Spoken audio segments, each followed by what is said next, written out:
حملة تدمير زيزو، ضريبة وجود زيزو في الزمالك، سقطة في تاريخ أسامة نبيه قبل يوسف أسامة نبيل. الزمالك قد يقاضي بيراميدز. بسم الله الرحمن الرحيم، أهلا بكم في قناة زملكاوي. عاملين إيه يا جماعة؟ يا رب تكونوا بخير وبصحة جيدة. النهاردة هنتكلم في موضوعين مهمين جدا، هما موضوع أحمد زيزو وأسامة نبيه. احمد زيدو كتب على الانستجرام: معلش، هو في ايه؟ علشان انا لسه صاحي، هو انا مش عارف ايه الموضوع بالضبط، علشان مش متعود اتابع السوشيال ميديا كتير، بس كنت عايز اقول كلمتين. وجهة نظرك صح 100%. انا عارف ان 30 مساهمة مش احسن حاجة، وقال ركز بقى في مستقبلك واسعى وفي كذا حاجة اعمل. ربنا يكون كاتب لك خير في الحاجات اللي انت بتسعى فيها، ويكون رزقك ورزق لعيالك. اسعى في حاجة تقدر تفيد وتعلم أولادك بيها، لأنه في الأول وفي الآخر محدش واخد حاجة، ربنا كتبها له. كل محاولاتك واجتهاداتك وتعبك ده ممكن يفيدك جدا لو في حاجة مهمة. بتمنى لك كل خير ورضا، وربنا يوفقك في أي حاجة كويسة اتسعوا فيها. وأنا الحمد لله رزقي مكتوب، وربنا ما بيجيبش غير الخير. هو يا زيزو هنا عايز يقول كلمة، عايز يقول أنا عملت 30 مساهمة. أوكي يا عم، 30 مساهمة دولت قليلين من وجهة نظرك، عندك حق. ممكن إنك أنت تشوف حاجة حلوة تاني تعملها في حياتك. اشغل نفسك بحاجة، ممكن تعمل حاجة لولادك، اعمل، اشتغل، اجهد نفسك في حاجة تانية، ولكن ابذل مجهود عشان ربنا يكرمك، وما تتكلمش فيا او ان ال30 مساهمة اللي انا عملتهم دولت قليلين. وبصراحة زيزو مجتهد كتيرا جدا، ولكن الظروف المحيطة به ليست احسن حاجة في هذه الفترة.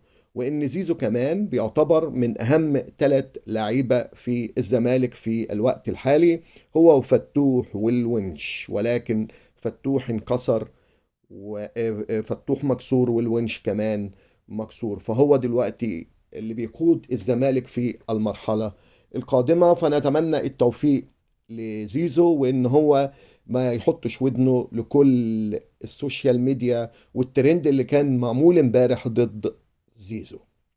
ده الموضوع الاولاني اللي احنا هنتكلم فيه. وفيه الموضوع التاني اللي احنا هنتكلم فيه، هو موضوع يوسف أسامة نبيه. اولا اعلن نادي الزمالك تجميد يوسف أسامة نبيه. ليه؟ لان هو وقع لنادي بيراميدز. انا كمان فوجئت بان الكابتن ابوه أسامة نبيه بتصريح منشور له على جريدة المصري اليوم، مكتوب فيه ان يوسف أسامة نبيه، ان نادي الزمالك مش من حقه تجميد يوسف أسامة نبيه. هو مخطئ، ودي معلوم، وهو بيقول كل كلامه خطأ. لا، من حق الزمالك ان هو يوقفه، ومن حق الزمالك كمان ان هو يغرم بيراميدز. ليه؟ ان ثبت التعاقد بين يوسف أسامة نبيه مع بيراميدز فهو تعاقد غير قانوني، ولو استكمل التعاقد يجب ان يتم عقاب الطرفين، يوسف أسامة نبيه ونادي بيراميدز، بناء على لائحة شؤون اللاعبين في الفيفا.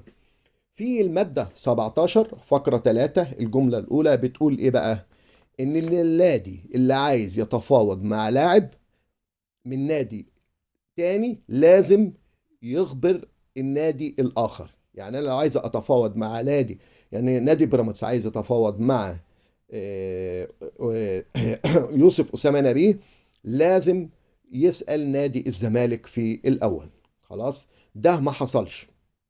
وبعدين مش من حق اي نادي في العالم التفاوض مع اي لاعب، حتى لو في اخر 6 شهور من عقده، الا بعلم النادي الاخر. هنشرح ديت يعني ايه معنى. انا مثلا عايز لاعب من عندك، وده اخر 6 شهور في عقده، فجيت من وراك ومضيت مع اللاعب، فهتقول ده من حق لان ده اخر 6 شهور من عقده. بعد كده جيت انت، وبعد كده جيت انا كصاحب اللاعب، او انا النادي اللي هو يمتلك اللاعب، جيت فاوضته. ففي الحالة ديت اللاعب كان ماضي مع نادي تاني اللي هو بيراميدز، فهنا هو مخبي على نادي الزمالك ان هو متفاوض مع بيراميدز.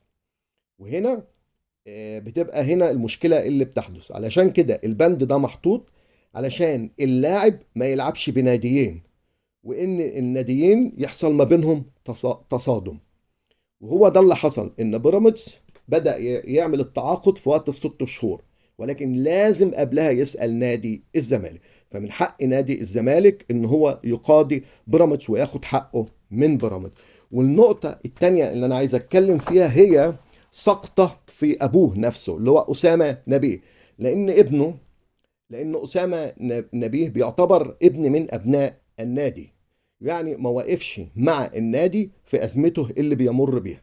واللي ما يشلناش وقت ازمتنا لا يستحق ان يكون اسمه من اسم ابن النادي، لان ابن النادي بافعاله يشني لما اقع، ولكنه هو موجود بس في افراح النادي. الف شكر يا جماعه.